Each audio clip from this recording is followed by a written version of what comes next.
ऊपर वाले पर भरोसा रखें। बहुत समय पहले की बात है। एक गांव में मोहन नाम का एक व्यक्ति रहता था। वो गांव में रहकर भी छोटा मोटा काम करके अपना जीवन यापन करता था। मोहन भगवान पर बहुत विश्वास रखता था। गांव में जब भी किसी के साथ कुछ अच्छा होता तो वो मंदिर जाकर भगवान से हमेशा उस चीज के लिए धन्यवाद बोलता।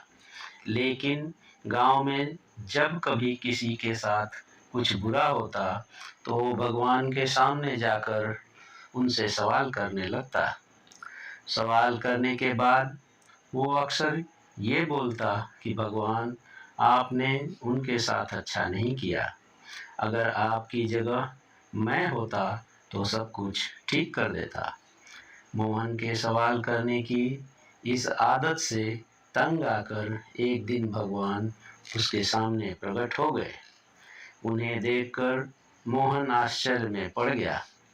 भगवान बोले, मोहन, तुम हमेशा किसी का बुरा होने पर मेरे पास आकर मुझसे सवाल करने लगते हो और ये सोचते हो कि अगर तुम मेरी जगह होते तो सब कुछ सही होता। जैसा तुम सोचते हो ये सब उतना आसान नहीं है। मुझे हर किसी के लिए सही व्यवस्था करनी पड़ती है।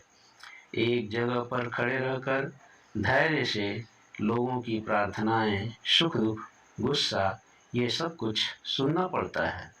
और किसे क्या देना है या किसी से क्या लेना है, ये सब तय करना ये इतना आसान नहीं होता है। मोहन बोला, प्रभु, आपका काम तो आसान ही है। आपकी तरह मैं भी दिन भर धैर्य के साथ एक जगह खड़े रहकर ये सब कर सकता हूँ। मोहन की बात सुनकर भगवान बोले, ठीक है, अगर तुम्हें लगता है कि तुम ये सब कर पाओगे तो आज पूरे दिन मेरी जगह खड़े रहकर तुम मेरी जिंदगी जियो। लेकिन एक बात ध्यान रखना, मंदिर में हर कोई अपनी इच्छा के अनुसार कुछ न कुछ मांगेगा। कुछ अच्छा बोलेंगे तो कुछ बुरा बोलेंगे। तुम्हें बस उनकी बातें सुननी है और धैर्य के साथ अपनी जगह चुपचाप खड़े रहना है। मोहन मान गया और एक दिन के लिए वो भगवान की जगह पर खड़ा हो गया। थोड़ी देर बाद गांव का एक धनी व्यक्ति मंदिर में आया और भगवान से बोला, प्रभु, मैं अपना कारोबार दूसरे गांव में भी करने जा रहा हूँ, अतः आप मुझ पर अपना आशीर्वाद बनाए रखना। प्रार्थना पूरी करने के बाद जब वो धनी व्यक्ति भगवान के पैर छूने के लिए नीचे झुका तो उसकी जेब से पैसों की एक गड्डी गिर गई। उसने उस पर ध्यान नहीं दिया और चला गया। भगवान की जगह पर खड़ा मोहन ये सब देख रहा था और उसने सोचा कि उसे पैसे गिरने की बात बता देनी चाहिए, लेकिन शर्त के अनुसार उसने ऐसा करना उचित नहीं समझा।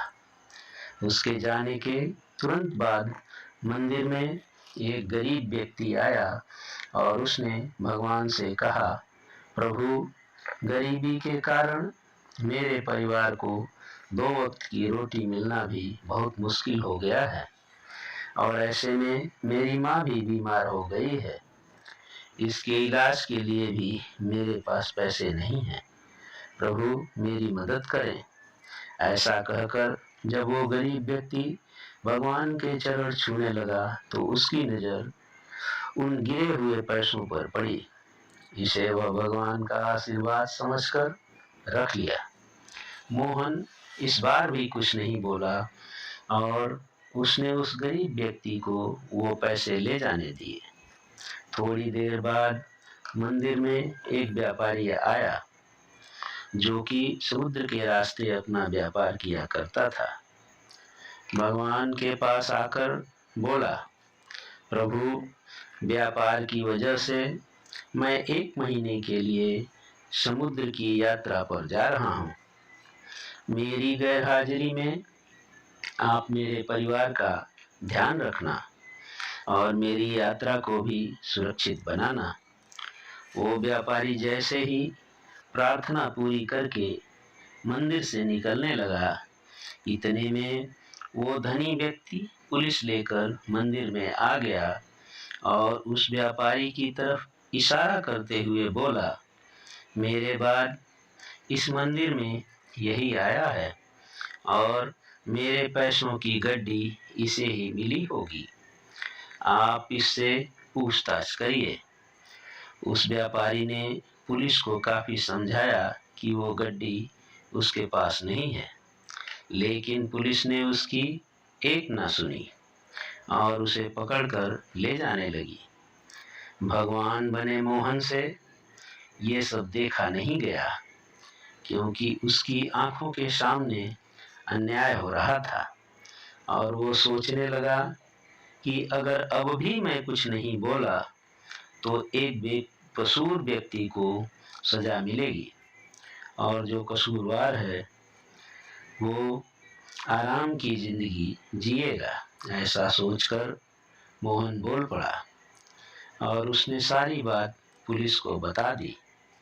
पुलिस उस गरीब व्यक्ति के पास से पैसे लाकर उस धनी सेठ को दे दिए, व्यापारी को छोड़ दिया और वो समुद्र की यात्रा पर निकल गया। मोहन इस बात से बड़ा खुश हुआ कि उसने गलत होने से रोक लिया और जो सही था वही किया, लेकिन इस समय उसने अपनी शर्त तोड़ दी और भगवान फिर से वहां आ गए। भगवान को सामने देखकर मोहन ने गर्व के साथ उन्हें सब कुछ बता दिया। मोहन की बात सुनकर भगवान बोले, आज तुमने अपनी चुप्पी तोड़कर मेरी सारी योजना को बर्बाद कर दिया। तुम्हें नहीं पता कि उस धनी व्यक्ति ने गलत कामों से बहुत धन कमाया है। यदि उसमें से थोड़ा धन उस गरीब की मदद में लग जाता तो उस धनी व्यक्ति के पाप कुछ कम हो जाते। और वहीं तुमने उस व्यापारी को समुद्र की यात्रा पर भेज दिया, जबकि कल समुद्र में तूफान आने वाला है जिसमें उस व्यापारी का जहाज डूब जाएगा और वो जीवित नहीं लौट पाएगा। अगर पुलिस उसे ले जाती तो वो समुद्र यात्रा में नहीं जा पाता और उसकी जान बच जाती।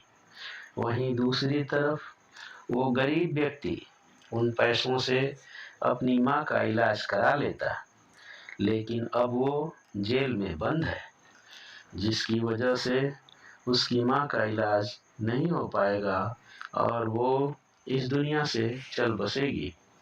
उसका परिवार अब और भी बदतर जिंदगी जीने पर मजबूर हो जाएगा।